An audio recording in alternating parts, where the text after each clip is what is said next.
जय हिंद साथियों। स्वागत है आपका मिस्टर एग्रीकल्चर एकेडमी के ऑनलाइन प्लेटफॉर्म पे। साथियों, जो अपन ने एमसीक्यू सीरीज की जो स्टार्ट की थी उसकी आज दूसरी क्लास है और आज की क्लास में अपन पढ़ेंगे पशुपालन की एक और महत्वपूर्ण टॉपिक की। और वो टॉपिक आपका साथियों रहने वाला है कौन सा?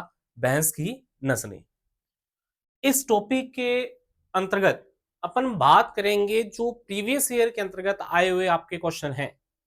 चाहे अपन एग्रीकल्चर सुपरवाइजर की बात कर लें, चाहे किसी यूनिवर्सिटी ने आपका एग्रीकल्चर सुपरवाइजर का एग्जाम लिया है, या डब्ल्यू के अंतर्गत इस टॉपिक से रिलेटेड कौन से प्रश्न पूछे जा चुके हैं और आने वाले आपके एग्जाम में और नया प्रश्न क्या बन सकता है, या इन्हीं से अगर क्वेश्चन क्या होता है रिपीट होता है तो वो किस प्रकार से आपसे पूछा जा सकता है, उसी की चर्चा आज अपन आज के सेशन में करने वाले हैं।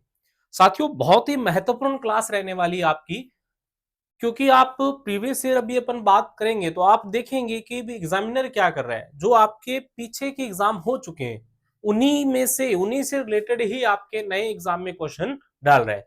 तो आपके लिए महत्वपूर्ण क्लास रहने वाली है।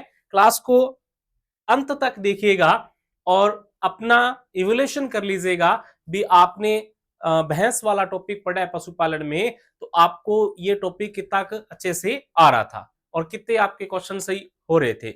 आप लास्ट के अंतर्गत अपना स्कोर भी कमेंट बॉक्स में कमेंट कीजिएगा कि कितना आपका स्कोर रहने वाला था। चलिए साथियों, स्टार्ट करते हैं अपन आज की क्लास। और टॉपिक आपका कौन सा रहेगा? टॉपिक आपका रहेगा भैंस की नस्लें। अब भैंस की नस्लों के अंतर्गत ही अपन महत्वपूर्ण इसके जो प्रश्न रहने वाले हैं उनकी चर्चा करेंगे। उससे पहले साथियों, आपके लिए एक महत्वपूर्ण सूचना है। जो भी साथी जेट के घर बैठे तैयारी करना चाहते हैं, यानी कि वो ये चाहते हैं भी उन्हें घर बैठे ही एक अच्छा, एक बेहतरीन कंटेंट और बेस्ट फैकल्टी मिल सके, तो उनके लिए एक बहुत ही महत्वपूर्ण सूचना है। सबसे अच्छा रहने वाला है, क्योंकि आपके अपने मिस्टर एग्रीकल्चर एकेडमी के द्वारा जो ऐप है उस ऐप के ऊपर आपको जेट फाउंडेशन बैच मिल जाएगा साथियों।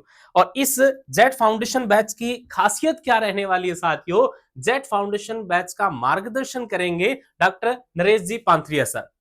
इन्हीं के मार्गदर्शन में आपका पूरा का पूरा जेट फाउंडेशन बैच चलाया जा रहा है, जिसमें आप अपनी बेहतरीन तैयारी सुनिश्चित कर सकते हैं। चलिए साथी, उसके अलावा बात करें तो जो साथी राजस्थान जीके को और बेहतरीन करना चाहते हैं और अच्छे से सीखना चाहते हैं, जिसमें मिस्टर एग्रीकल्चर एकेडमी के ऐप के ऊपर अर्जुन बैच है साथियों। इस अर्जुन बैच के अंतर्गत आपको जीरो से हीरो बनाया जाएगा। समझ गए साथियों? यानी कि आपके बेसिक कॉन्सेप्ट क्लियर करते हुए आपको इन सब्जेक्ट में महानता, या अपन ये कहें भी आप एग्जाम में बैठते हो तो आपके हर क्वेश्चन को हल करने का बेहतरीन तरीका और आपको याद करवाया जाएगा इस बैच में। अर्जुन बैच जो चलाया जा रहा है साथियों, उसका मार्गदर्शन कर रहे हैं संधू सर। संधू सर के द्वारा ही आपको हिस्ट्री, कल्चर और जियोग्राफी करवाई जाएगी एक बेहतरीन ही तरीके के साथ। साथ के साथ आपको याद भी करवाया जाएगा और साथ के साथ आपको बताया भी जाएगा भी इस टॉपिक में से आपके आने वाले एग्जाम में किस प्रकार से क्वेश्चन पूछे जा चुके हैं या जा सकते हैं।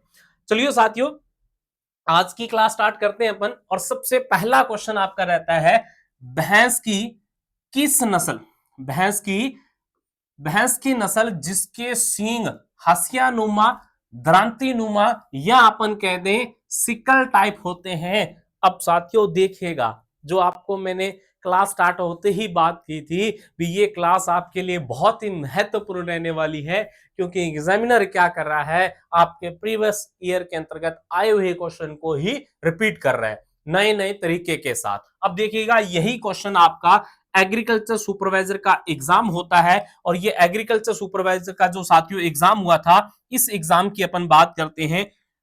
एग्रीकल्चर सुपरवाइजर का एग्जाम होता है जो आपकी Udaipur university, Maharana Pratap university of agriculture and technology ने 2023 में एग्जाम लिया था। उसमें भी ये क्वेश्चन रिपीट होता है आपका। उसके अलावा एग्रीकल्चर सुपरवाइजर 2021 में आता है, 2018 में आता है, 2013 में भी आपका ये क्वेश्चन आपसे पूछा जा रहा था साथियों। तो सेम क्वेश्चन देखिएगा, 13 में भी आया है, 18 में भी आया है, 21 में भी आया है और 2023 में भी आया है। अब क्वेश्चन क्या है, एक एग्जाम में तो उसने सीधा पूछ लिया कि भैंस की कौन सी नस्ल है जिसके सींग हंसियानुमा होते हैं।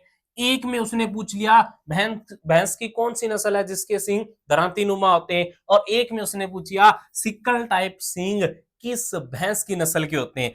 अब साथियों आपके लिए यही महत्वपूर्ण रहने वाला है भी कौन सा क्वेश्चन आपके एग्जाम में आ सकता है। तो तैयार रहिएगा, 2026 के मार्च महीने में जो एग्रीकल्चर सुपरवाइजर का एग्जाम होने वाला है, तो होप कीजिएगा भी ये क्वेश्चन आपके उसी एग्जाम में हो, और तीनों चारों प्रकार के जो क्वेश्चन बन सकते हैं सभी की चर्चा अपन कर चुके हैं। अब आते हैं इसके आंसर पे भी किस नस्ल के सींग हंसियानुमा, दरांतीनुमा या सिकल टाइप होते हैं, तो वो आपकी नस्ल रहती है साथियों कौन सी, सूरती रहती है। ठीक है, कौन सी रह जाएगी, सूरती। तो ये सूरती ही नस्ल है साथियों जिसके अपन बात करेंगे जो सींग होते हैं वो क्या होते हैं आपके सिकल टाइप, हंसियानुमा, दरांतीनुमा होते हैं। तो याद रखिए। अब बात करते हैं भी ये तो हो ही गया, सूरती में से तो आपके ये 3-4 क्वेश्चन बन जाते हैं। अगर अपन पूरी के पूरी भैंस की नस्लों की बात करें तो दो ऐसी नस्लें रह जाती हैं जिनसे सींग वाले क्वेश्चन से आपसे पूछा जा सकता है।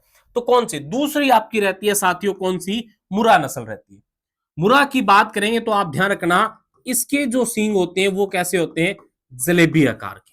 कैसे होते हैं, जलेबी आकार के। क्वेश्चन ये भी आ सकता है छोटे सींग और मुड़े हुए, अंदर की ओर मुड़े हुए सींग जलेबी आकार के या कुंडली नुमा सींग किसके होते हैं, वो मुर्रा के होते हैं। तो इस क्वेश्चन का राइट आंसर था साथियों सूरती।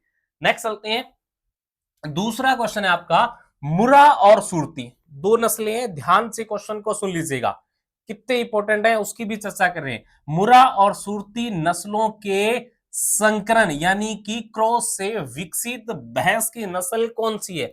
अब ये भी देखिएगा, ये साथियों क्वेश्चन आपका, ये क्वेश्चन आपका वही उदयपुर यूनिवर्सिटी ने जो 2023 में पेपर लिया था वहां भी ये सेम क्वेश्चन है। एग्रीकल्चर सुपरवाइजर 2013 में यही क्वेश्चन है, और डब्ल्यू 2015 में भी आपका यही क्वेश्चन रिपीट होता है। अब देखिएगा एक ही क्वेश्चन कितनी भर्तियों में पूछा जा चुका है।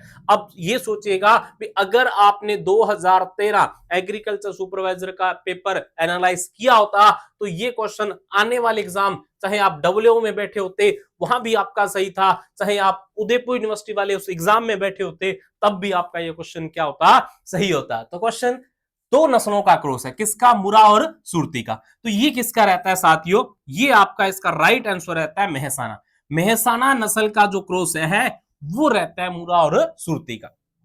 मेहसाना की जहां तक बात कर ले, ये जो नस्ल रह जाती है साथियों ये गुजरात की रह जाती है। मेहसाना की बात करते हैं, साबरकांठा की बात कर लेते हैं ना, बनासकांठा की बात कर लेते हैं। ठीक है, तो ये देखना इसका जो उत्पत्ति स्थान रहता है वो रहता है आपका मेहसाना रह जाता है। ठीक है साथियों, साबरकांठा रह जाता है, और बात करें तो बनासकांठा रह जाता है। क्या रह जाता है, बनासकांठा रह जाता है। तो वहां की ये नस्ल है। ये सारे क्षेत्र कहां के रह जाते हैं आपके, ये रह जाते हैं आपके गुजरात के रह जाते हैं। और इंपॉर्टेंट ये है मेहसाना नस्ल का जो दुग्ध काल होता है ना साथियों, दुग्ध काल जो होता है वो सर्वाधिक लंबा होता है। यानी कि भैंस की नस्लों में सर्वाधिक लंबा दुग्ध काल किसका है, मेहसाना नस्ल का है। याद रह जाएगा साथियों, लगभग अपन बात करते हैं 352 दिन की। 352 दिन का इसका क्या रहता है, दूध काल रहता है, सर्वाधिक लंबा दूध काल। और साथियों बात करें तो इंपॉर्टेंट आपका, अब देखिएगा वैसे अपन बात करें तो भैंस की नस्ल का जो गर्भकाल होता है वो 310 ही दिन का होता है, लेकिन इसका सर्वाधिक लंबा दूध काल है। अब यहां बात करें तो भदावरी के संदर्भ में ध्यान रखना, भदावरी के अंतर्गत क्या होता है, इसमें क्या है, सर्वाधिक वसा पाई जाती है। सर्वाधिक वसा किस भैंस की नस्ल में पाई जाती है, तो किसके दूध में है, तो वो भदावरी जो भैंस की नस्ल रह जाती है, भदावर क्षेत्र की रह जाती है, यूपी की नस्ल रह जाती है, उसमें सर्वाधिक वसा पाई जाती है। नॉर्मली रेंज है 6 से 7%, लेकिन यहां अपन बात करेंगे 14% तक वसा पाई जाती है। जो एवरेज डाटा रहता है वो रहता है 11 से 14% तक। और नीली रावी की बात करें तो नीली रावी आपकी क्या है, डेयरी के उद्देश्य से पाली जाने वाली प्रमुख ब्रीड रह जाती है। या बात करूं जो सैनिक होते हैं ना साथियों, सैनिक डेयरी के प्रमुख नस्ल रह जाती है नीली रावी। जो आपके पंजाब के सतलज और रावी नदी के आसपास के क्षेत्र में पाली जाती है, जिसके माथे पर सफेद टीका होता है साथियों, वो नीली रावी रह जाती है। ये इसके संदर्भ में ध्यान रखना है। नेक्स्ट क्वेश्चन है आपका, तांबे रंग या कॉपर कलर का शरीर भैंस की किस नस्ल की विशेषता है? ये प्रश्न आपका आया है एग्रीकल्चर सुपरवाइजर 2021 में। तो यहां बात करेंगे तांबे रंग का जो रंग होता है किस भैंस का होता है, वो आपका बधावरी का होता है। बधावरी का जो कलर मिलता है साथियों, बधावरी के संदर्भ में यही क्वेश्चन आता है, इसका जो रंग होता है वो तांबे रंग होता है या कॉपर कलर होता है। ठीक है, एक और क्वेश्चन आता है, अगर आपसे रंग से संबंधित दूसरा क्वेश्चन आएगा तो वो मुरा नस्ल से आएगा। मुरा नस्ल की बात करें तो इसका जो कलर रहता है वो जेट ब्लैक रहता है। क्या रहता है साथियों? Jet black. जेट ब्लैक का यानी कि बात करते हैं अपन शाही काले रंग का। क्या है साथियों? शाही काले रंग का जो नस्ल रहती है वो कौन सी रह जाएगी? मुरा नस्ल रह जाएगी। नीली रावी के संदर्भ में ध्यान रखना, इसके क्या है, सफेद टीका पाया जाता है। ठीक है, सफेद टीका यानी कि व्हाइट स्पॉट होते हैं भैंस की इस नस्ल पे, वो 5 जगह होते हैं, इसीलिए इसे नीली रावी को पंच कल्याणी के नाम से भी जाना जाता है। नेक्स्ट क्वेश्चन की बात करते हैं साथियों। 4 नंबर क्वेश्चन है, भैंस नहाकर अथवा पानी में तैरकर शरीर के तापमान को क्या करती है? नियंत्रित करती है। उससे क्या कहा जाता है जब वो ये क्रिया करती है? तो जब ये क्रिया करती है, वो तैरती है पानी में, उस क्रिया को क्या कहते हैं अपन? बेलोमिंग कहते हैं। ठीक है, अब ध्यान रखना, बेलोमिंग का मतलब है भैंस का नहाना या ये बात करते हैं पानी में तैरना, बेलोमिंग कहलाता है। एक साथियों वर्ड और आता है आपका बेलोइंग। क्या आएगा? बेलोइंग। सर साथ साथ की हो गया ना, वेलोइंग और बेलोइंग। जी, वेलोइंग आपका पानी में नहाना है, और बेलोइंग का मतलब होता है जिसे हिंदी में क्या कहते हैं? रंभाना कहते हैं अपन। रंभाना यानी कि भैंस जो साउंड निकालता है, जो आवाज निकालता है, उस आवाज को अपन क्या कहते हैं? बेलोइंग कहते हैं। तो गाय और भैंस की जो आवाज होती है उसे बेलोइंग कहा जाता है। एक और वर्ड याद रखना यहाँ पे, आप ब्लीट याद रखना। ब्लीट आप पढ़ने को मिलेगा, भेड़ व बकरी जो आवाज निकालती है, जो साउंड प्रोड्यूस करती है, उसको ब्लीट कहते हैं, जिसे हिंदी में मिमियाना भी कहा जाता है। एक और वर्ड की बात करें तो एक गर्टिंग याद रख लेना। क्या याद रखना? गर्टिंग बात कर लेते हैं या स्टॉनिंग की बात कर लेते हैं। गर्टिंग या स्टॉनिंग ये आवाज रहती है साथियों किसकी? सुअर की आवाज रहती है। सुअर जो आवाज या साउंड प्रोड्यूस करता है उसको गर्टिंग या स्टॉनिंग कहते हैं। एक और वर्ड बता देता हूं आपको साथियों, गार्गलिंग की बात करते हैं। किसकी? गार्गलिंग की। तो ये आपका क्या है? ऊंट जो आपका साउंड प्रोड्यूस करता है, उस ऊंट के साउंड प्रोड्यूस को, ऊंट की आवाज को क्या कहा जाता है? गार्गलिंग कहा जाता है। इतनी बातें आपको इस क्वेश्चन में ध्यान रखनी। नेक्स्ट बात करते हैं साथियों, वसा की मात्रा भैंस की किस नस्ल में सर्वाधिक? क्या पूछा है सर्वाधिक उसने? सर्वाधिक पूछा है उसने वसा की मात्रा। तो वसा की मात्रा सर्वाधिक किस नस्ल में है? ये क्वेश्चन आपका एग्रीकल्चर सुपरवाइजर 2018 में भी आया है, ईयू 2009 में भी आया है और डब्ल्यू 2015 में है। अब देखिएगा भी, अगर अपन ने ईयू 2009 में इसे एनालाइज किया होता तो डब्ल्यू 2015 में ये क्वेश्चन सही होता। अगर डब्ल्यू 2015 का क्वेश्चन अपन ने एनालाइज किया है तो एग्रीकल्चर सुपरवाइजर 2018 में भी ये क्वेश्चन क्या होता? सही होता। जो साथी पहली बार एग्रीकल्चर सुपरवाइजर 2018 में बैठे थे, उनको ये क्वेश्चन अगर एनालाइज पहले किया होता तो ये उनका क्वेश्चन सही था। सही का मतलब साथियों 3 नंबर तो वो आप कंफर्म कर ही रहे हो। एक अगर आपने मिस्टेक कर दी, ये गलत हो गया, तो 1 नंबर आपका वहां भी कट सकता है। तो 4 नंबर की बात है साथियों। इसीलिए आपकी ये जो मिस्टर एग्रीकल्चर एकेडमी के द्वारा एमसीक्यू के बैच चलाया जा रहा है, आपका प्रीवियस ईयर क्वेश्चन का आपके लिए बहुत ज्यादा क्या रहने वाला है? महत्वपूर्ण रहने वाला है। तो साथियों बात करते हैं भैंस की किस नस्ल में सर्वाधिक वसा होती है, तो वो रहती है भदावरी। आपको मैं बता चुका था, भदावरी नस्ल में जो वसा की मात्रा रहती है उसका एवरेज रहता है 10 से 14% तक। ठीक है, एक ही डाटा आपसे पूछ ले तो 13% याद रखने हैं। सर्वाधिक वसा की मात्रा जो होती है भदावरी नस्ल में होती है साथियों। मुरा के अंतर्गत आपका क्या एवरेज है? मुरा में क्या है? मिल्क प्रोडक्शन अच्छा खासा होता है, अच्छा खासा मिल्क प्रोडक्शन, और 6 से 7% तक क्या इसमें वसा होती है। मेहसाना की अपन बात कर चुके हैं, वसा की मात्रा तो एवरेज रहती है 6 से 7 वाला, लेकिन मेहसाना का दूध का लंबा होता है। ठीक है, और सुरती का दूध का निम्न ही होता है साथियों, ठीक है। सुरती क्या है, इसके संदर्भ में सबसे हल्की नस्ल जो मानी जाती है वो सुरती मानी जाती है ना। तो बदावरी के संदर्भ में यही रखना। तो इसका उत्पत्ति स्थान क्या रह जाता है साथियों, बदावरी का उत्पत्ति स्थान रह जाता है बदावर क्षेत्र, ठीक है। कौन सा, बदावर क्षेत्र। और बदावर क्षेत्र आपका कहां का रह जाएगा, यूपी का, ठीक है। एक और क्वेश्चन इसका आता है जो अपन चर्चा कर चुके हैं, वो रंग से संबंधित पूछा जाता है। तो इसका रंग कैसा होता है, तांबे जैसा, ठीक है। तांबे जैसा रंग बदावरी का होता है। ये भी क्वेश्चन यहीं से पूछा जाता है आपका। और वसा वाला क्वेश्चन तो सुपर डुपर क्वेश्चन है, देखिएगा कितने एग्जाम में पूछा जा चुका है।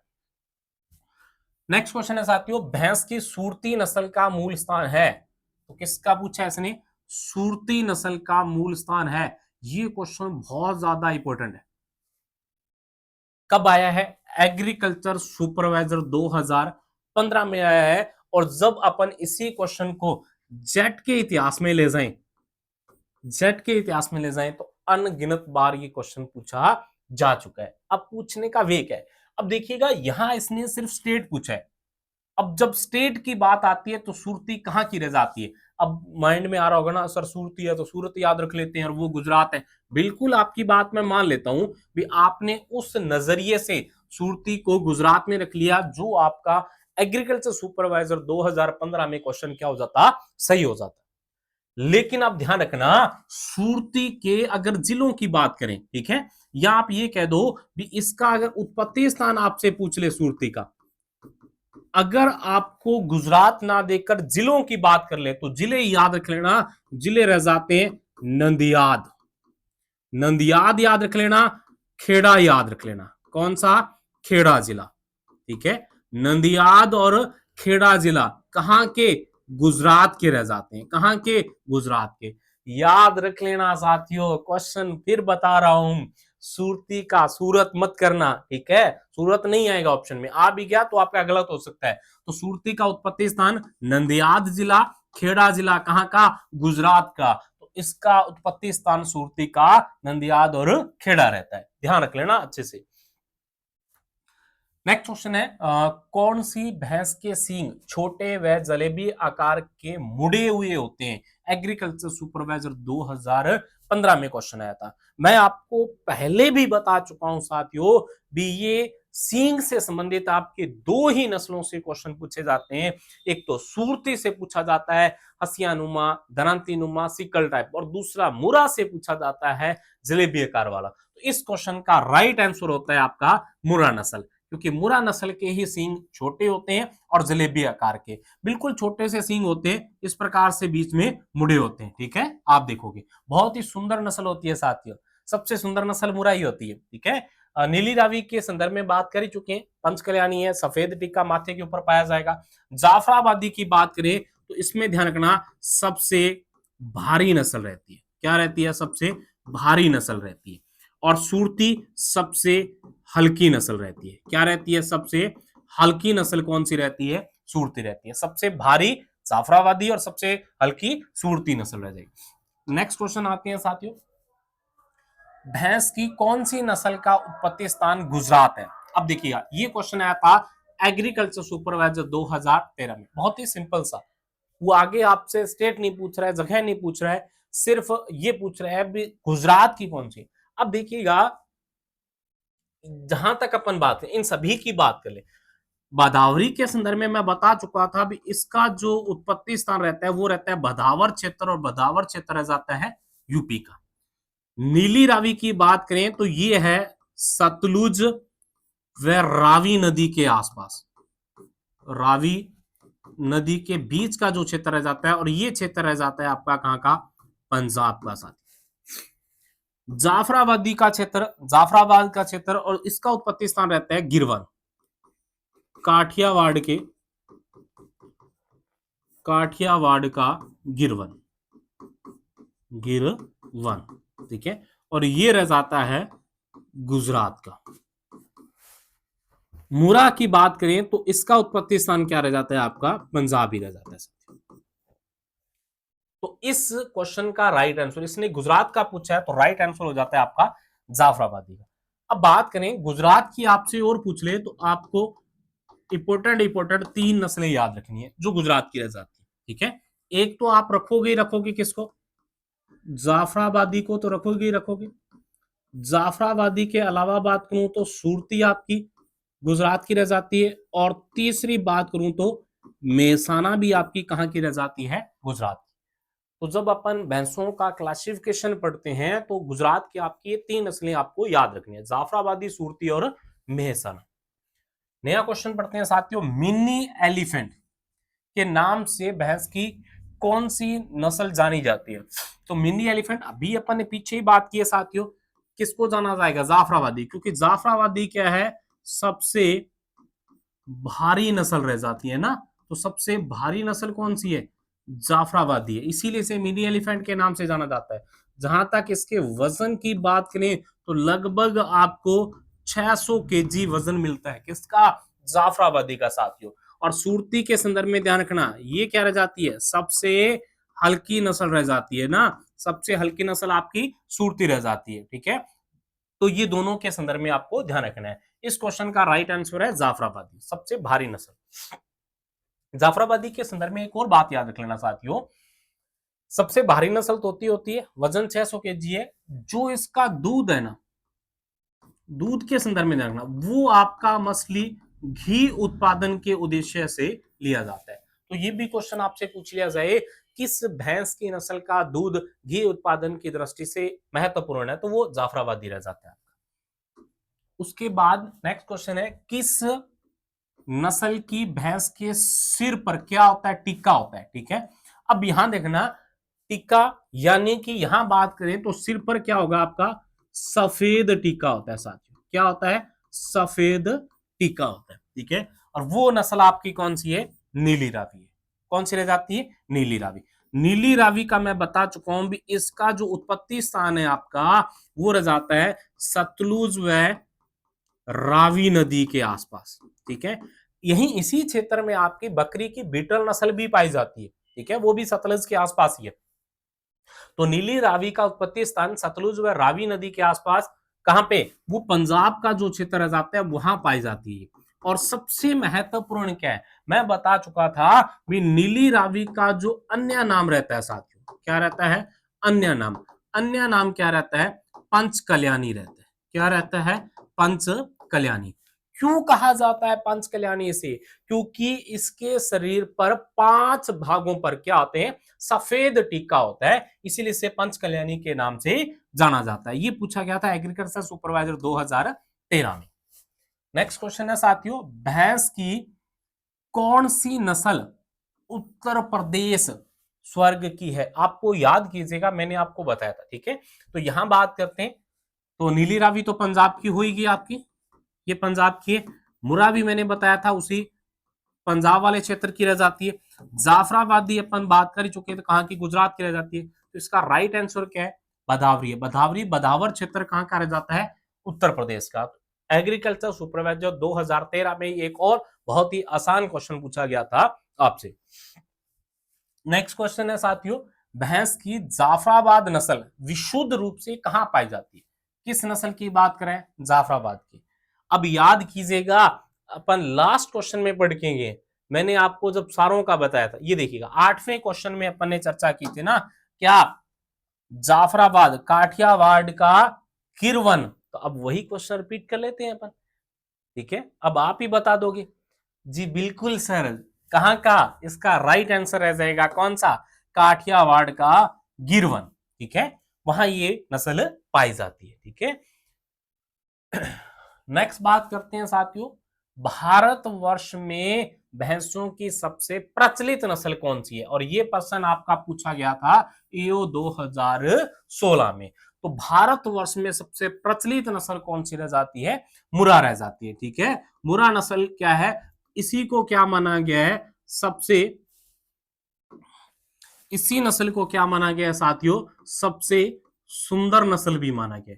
तो ये भी क्वेश्चन पूछ लिया जाए आपसे भी, भैंस की सबसे सुंदर नस्ल कौन सी है, तो मुरा नस्ल है। और सबसे प्रचलित भी कौन सी है, मुरा नस्ल है। सर्वाधिक दुग्ध उत्पादन करने वाली भी नस्ल रह जाती है, ठीक है। तो ये पूछे वे भैंसों के अंतर्गत सर्वाधिक दुग्ध उत्पादन करने वाली नस्ल कौन सी है, तो दुग्ध उत्पादन करने वाली नस्ल भी कौन सी रह जाती है, मुरा रह जाती है। ठीक है साथियों, याद रखना सर्वाधिक लंबा दुग्ध काल किसका है, वो मेहसाना का है, लेकिन ये क्या है, सर्वाधिक दुग्ध उत्पादन करती है। जाफराबादी घी उत्पादन की दृष्टि से इसका पालन पोषण किया जाता है और भारी वजन में होने के कारण 600 केजी होने के कारण इसे छोटे हाथी यानी कि मिली एलिफेंट की संज्ञा दी गई है। बाधावरी सर्वाधिक वसा 10 से 14% भैंसों में सर्वाधिक वसा वाली नस्ल है। रंग इसका तांबे जैसा होता है। यूपी के एरिया की नस्ल रह जाती है। सूरती सबसे हल्की नस्ल रह जाती है। सींग दरांती नुमा हसिया नुमा सिकल टाइप रह जाती है। गुजरात की नस्ल रह जाती है। उत्पत्ति स्थान गुजरात के खेड़ा व नदियाद जिला रह जाता है। रिपीट कर रहा हूं, ध्यान रखना, खेड़ा व नदियाद जिले रह जाते हैं। कहां के, गुजरात के ना, सूरती के।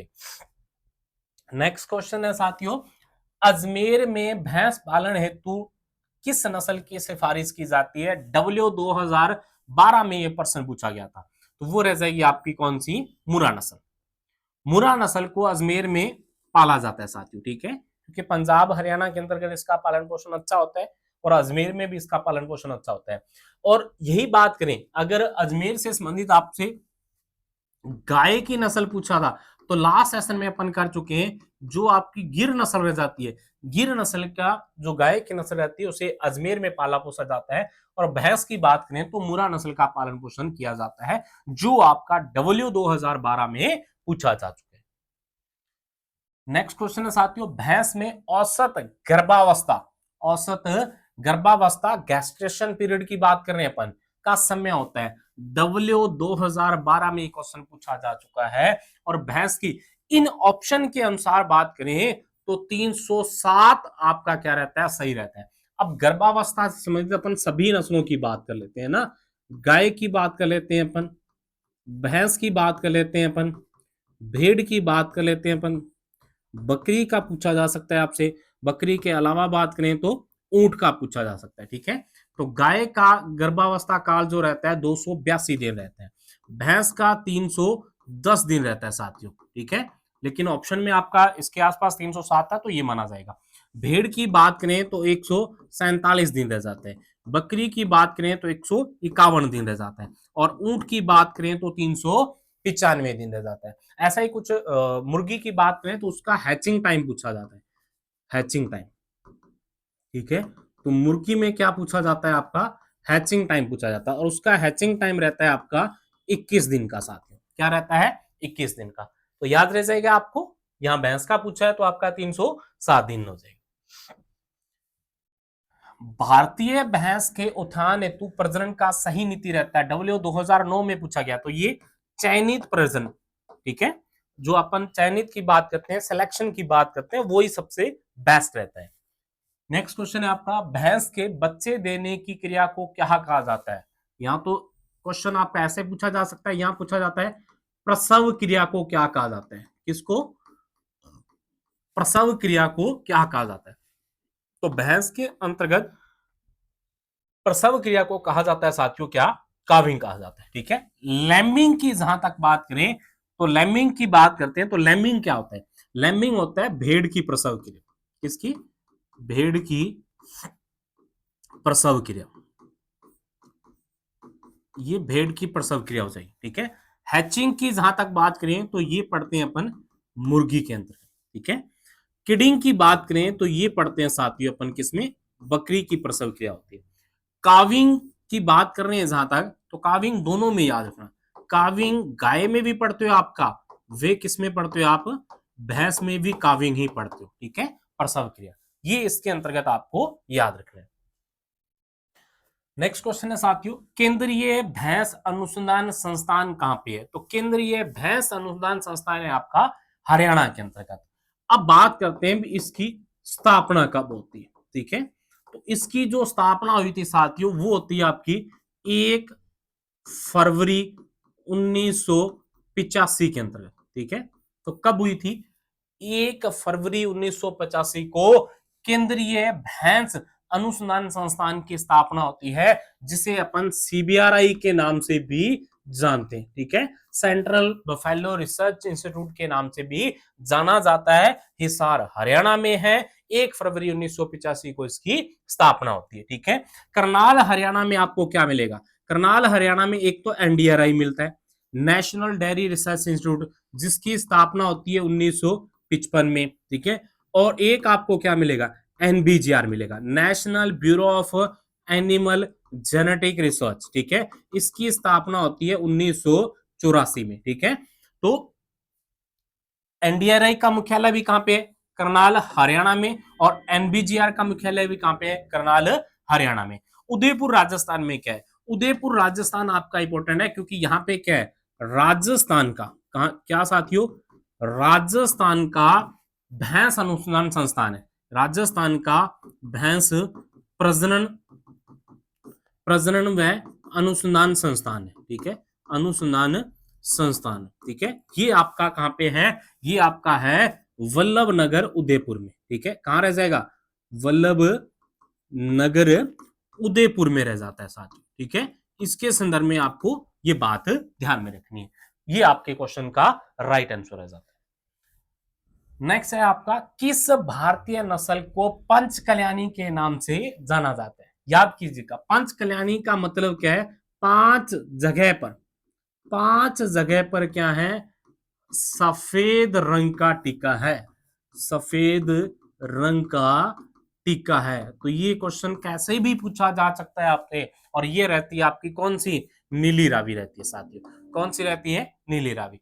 नीली रावी को ही किस नाम से जाना जाता है? पंचकल्याणी के नाम से जाना जाता है, क्योंकि इसके शरीर के 5 भागों पर, जैसे स्पेसिफिक तो आपका क्या है? माथे पे उसका क्या होता है? सफेद टीका होता है। ठीक है, तो वो ज्यादा इंपॉर्टेंट है आपका, तो वहां पे सफेद टीका होता है नीली रावी के संदर्भ।